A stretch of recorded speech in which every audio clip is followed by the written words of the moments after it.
Hello good morning बच्चों। आज मैं आपके सामने फिर से एक नए टॉपिक के साथ एक नई क्लास में प्रस्तुत हुई हूँ। जैसे कि आप सब जानते हैं कि मैं आप सबको बीएड फर्स्ट ईयर में सेकंड पेपर पढ़ा रही हूँ और हम पढ़ रहे थे सेकंड पेपर का यूनिट नंबर फोर्थ और इसका चैप्टर नंबर 2 आज हम पढ़ेंगे। इस चैप्टर का नाम क्या है? इस चैप्टर का नाम है अंतर्राष्ट्रीय अवबोध, मतलब इंटरनेशनल अंडरस्टैंडिंग इस चैप्टर का नाम है।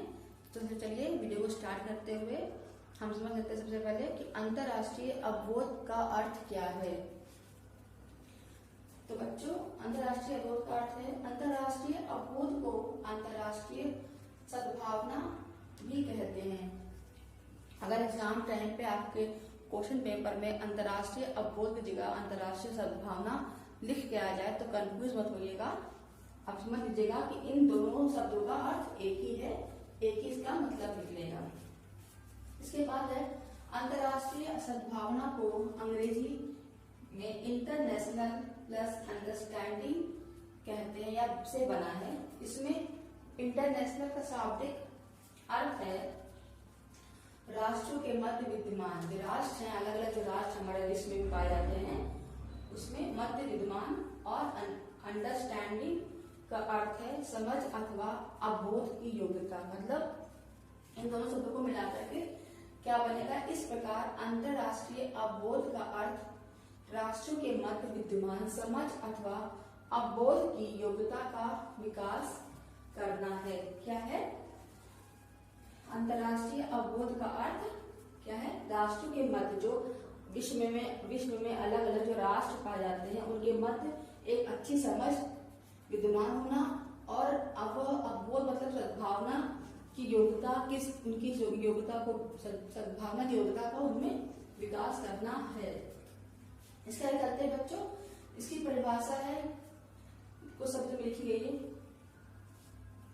ऑलिवर गोल्ड स्मिथ ने के अनुसार उन्होंने क्या कहा है अपनी परिभाषा में? उन्होंने कहा है अंतर्राष्ट्रीयता इस प्रकार की भावना है जो यह स्पष्ट करती है कि व्यक्ति न केवल राष्ट्र का ही सदस्य है वरन एक संपूर्ण विश्व का नागरिक भी है। इनका कहने का मतलब है कि आप इस बात को समझिए कि आप केवल एक राष्ट्र के नहीं, मतलब अगर आप भारतीय हैं तो आप भारत के ही नागरिक नहीं है, बल्कि आप पूरे विश्व के भी नागरिक हैं। क्यों?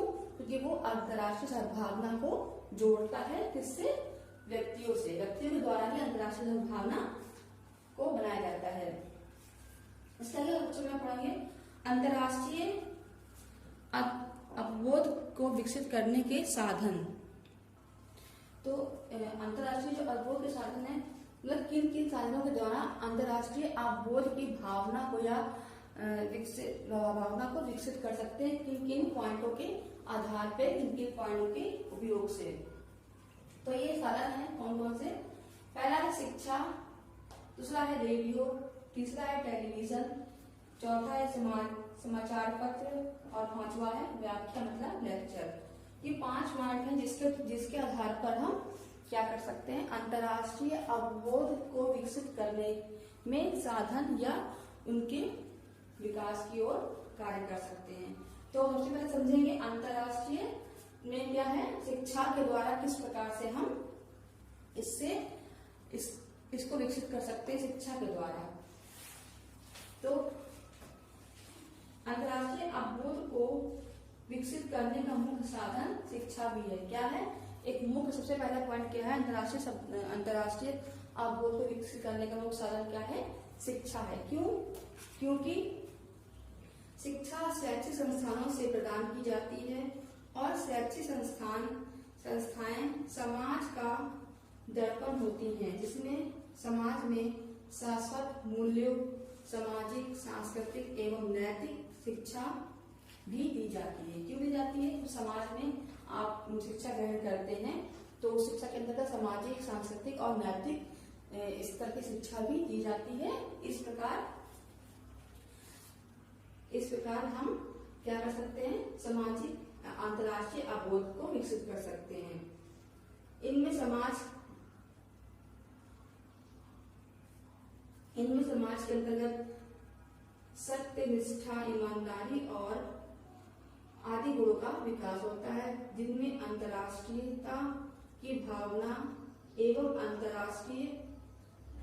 राष्ट्रीयता एवं अंतर्राष्ट्रीय अवबोध का भी विकास होता है। कैसे होता है? जब इन सब गुणों का विकास हो जाता है तो इन गुणों के आधार पर राष्ट्रीयता और अंतर्राष्ट्रीय दोनों प्रकार के साधन में विकास होता है और लोगों के द्वारा अंतर्राष्ट्रीय अवबोध को विकसित किया जा सकता है। दूसरा क्या हमारा पॉइंट है? रेडियो। रेडियो के द्वारा हम किस प्रकार से अंतर्राष्ट्रीय अवबोध को विकसित कर सकते हैं कि रेडियो जन साधारण के मनोरंजन का एक सस्ता साधन है। जैसे कि आप जानते हैं कि इस टाइम पे चाहे कोई भी व्यक्ति हो, नागरिक हो, तो निम्न वर्ग का नागरिक जो होता है वो रेडियो का ही उपयोग करता है, उसी को अपना एक मनोरंजन का साधन मानता है। इसके माध्यम से ऐसे तथ्यों, विचारों और मूल्यों को प्रसारित किया जा सकता है जिनमें लोगों के राष्ट्रीयता के प्रति लगाव कम हो और अंतर्राष्ट्रीयता की भावना विकसित हो सके।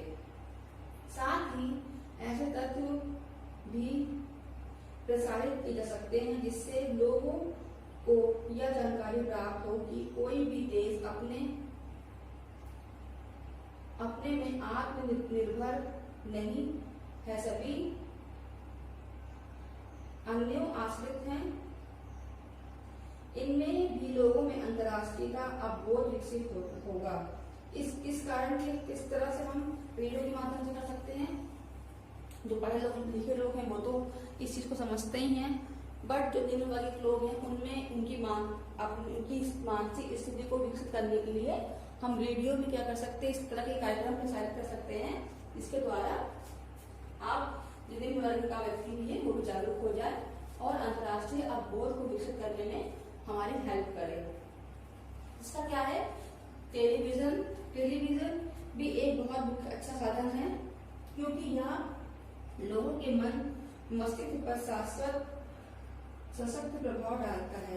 तो टेलीविजन आप कहते हैं कि बच्चों को जब पढ़ाते हैं तो कुछ देख के सीखते हैं, तो उसी तरह से जो जनता है, जो नागरिक है, वो टेलीविजन के माध्यम से भी इस चीज को समझ सकती है और ये बहुत एक अच्छा साधन है अंतर्राष्ट्रीय अवबोध की भावना को विकसित करने का।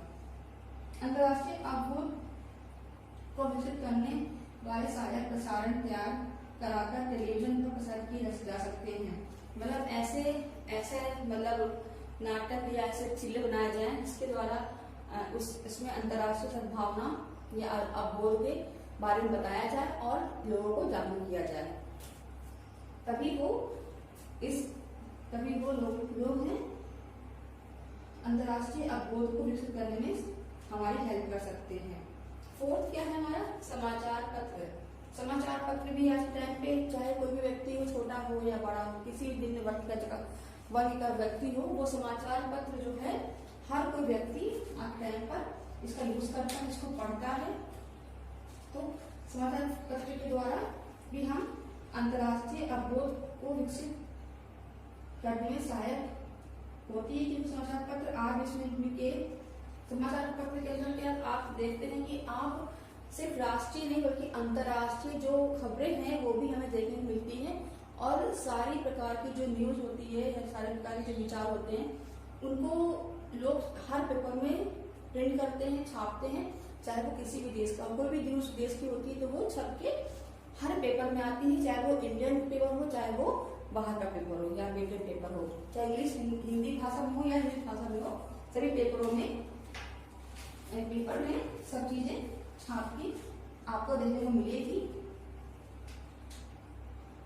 लोगों का सवेरा समाचार पत्र से होता है। जानते हैं कि लोगों का जो सवेरा होता है वह समाचार पत्र से होता है।